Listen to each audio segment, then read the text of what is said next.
तो एक संत तुकाराम जी बड़े प्रसिद्ध, मैं तुकाराम जी की जब जीवनी पढ़ता हूँ, कहीं से भी सुनता हूँ तो बड़ा प्रभावित होता हूँ।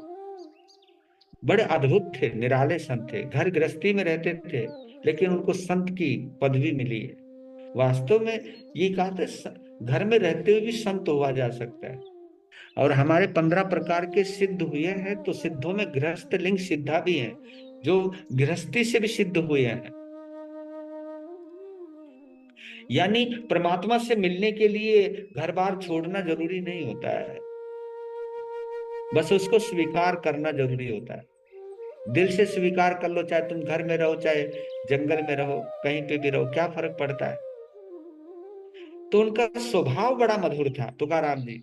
उनकी बीवी बड़ी, मतलब वो समझ सकते हो, विपरीत मनस्थिति की थी, लेकिन बहुत अच्छे ढंग से वो निभाते थे, बहुत अच्छे ढंग से निभाते थे, उसकी बात का कभी बुरा भी नहीं मानते थे।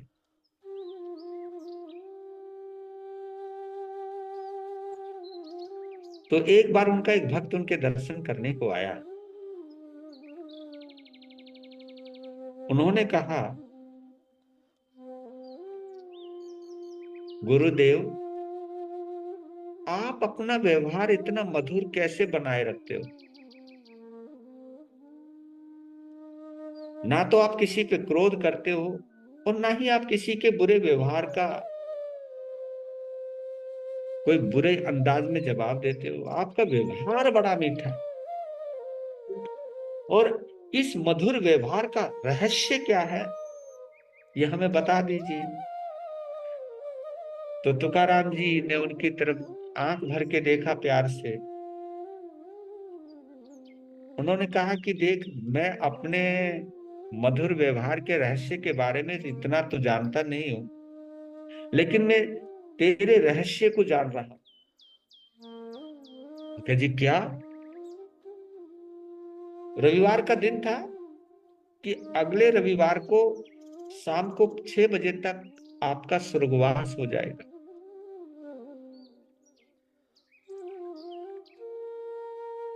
47-48 साल का बंदा, और उसको ये सुनने को मिला कि अगले रविवार को शाम को 6 बजे आपका स्वर्गवास हो जाएगा, आपकी टिकट कट जाएगी। अगर ये बात किसी और ने कही होती तो मजाक समझ लेता, लेकिन ये बात तो किसी अनुभवी संत ने कही है। उसका चेहरा उतर गया, लेकिन कुछ कह नहीं सका। बंधन करके घर चला गया। अब देखो उसके जीवन में क्या क्या परिवर्तन आया। वो सोचने लगा, यार 1 हफ्ता रह गया, अब जाने का वक्त आ गया। तो उसने बैठ करके एक लिस्ट बनाई कि मेरी किस किस से दुश्मनी चल रही है, क्योंकि गुरु महाराज ये बताया करते हैं कि किसी का एहसान या किसी का बोझ या किसी की बद्दुआ अपने सिर पर लेकर के नहीं जाने। हाँ, लिस्ट बनाई और उनके घर खुद गया और माफी मांगी कि मेरे से कोई भी बुरा व्यवहार हुआ, इसके लिए मैं क्षमा याचना करता हूं।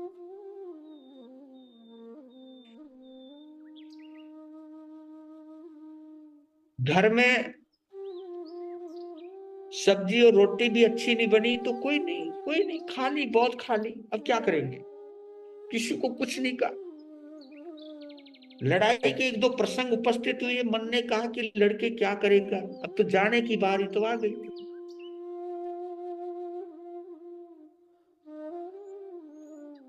जैसा मिल जाए वैसा खावे, कोई उल्टा बोले गुस्सा नहीं करे, शांत, कि क्या करना है, अब जाना तो है ही।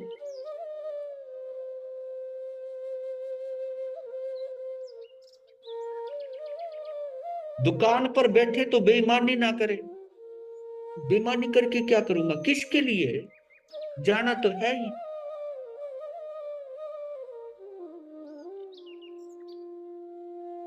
एक दिन गले के अंदर कुछ बढ़िया, जैसे है ना, हार चैन जो भी है, अंगूठियां, डाल रहे थे और सोच रहे थे यार जाना तो है ही।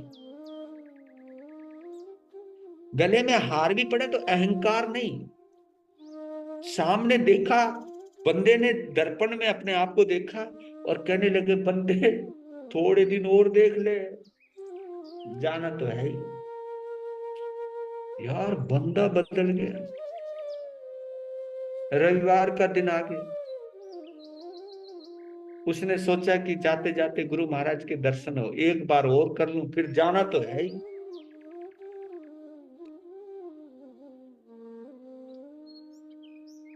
और जब वो आया तो उसकी चाल में भी मधुरता थी, क्योंकि स्थिरता रहती है, चंचलता नहीं रहती।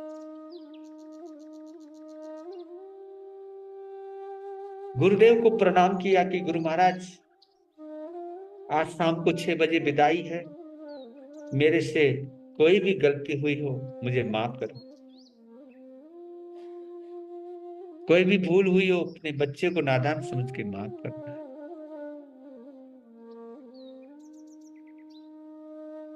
तो उसके चेहरे पर जो मधुरता थी, सौम्यता थी, टिकाऊपन था, स्थिरता थी, आंखों में बिल्कुल निर्विकारता थी, निर्विकारता थी।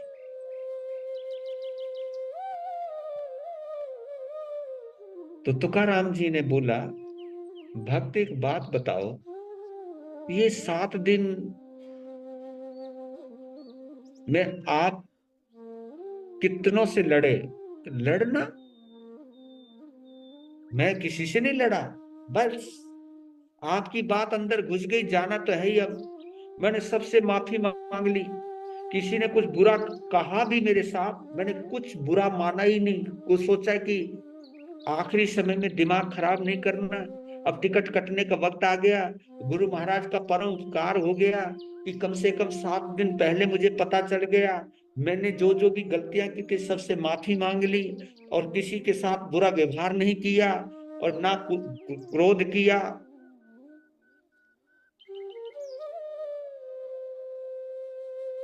तो संत तुकाराम जी बोले कि मेरे मधुर व्यवहार का कारण यही है, आप कोई जान ही रहे हो, मेरे मधुर व्यवहार का कारण यही है। आपको केवल इतना ही पता था कि 1 हफ्ते के बाद जाना है, लेकिन मुझे ये पता है कि मैं कभी भी जा सकता हूं, कभी भी टिकट कट सकती है। जब यही बात हर पल मुझे याद रहती है कि कभी भी टिकट कट सकती है, कभी भी ऊपर वाले का बुलावा आ सकता है, तो मैं हमेशा उसके लिए तैयार रहता हूं। राइट? क्योंकि जब मेरी बहनें माताएं जब शॉपिंग करने जाते हैं ना, और जब किसी किट्टी पार्टी में जाते हैं, तो आपकी खूबसूरती अलग ही तरह की होती है ना? और जब घर में पड़े रहते तो ऐसे ही पड़े रहते हो। तो आप जब कभी जाते हो, कहीं पार्टी में जाते हो, कहीं इंटरव्यू देने जाते हो, या कहीं ऐसी जगह जाते हो जहां आपकी पर्सनैलिटी को चेक किया जाता है, तो आप हर तरह से तैयार होकर के जाते हो। तो आप, हम और ये क्यों ना समझें कि जब जाना ही तैयार होकर के है और कभी भी बुलावा आ सकता है, तो अपने व्यवहार में सौम्यता तो रख सकते हैं।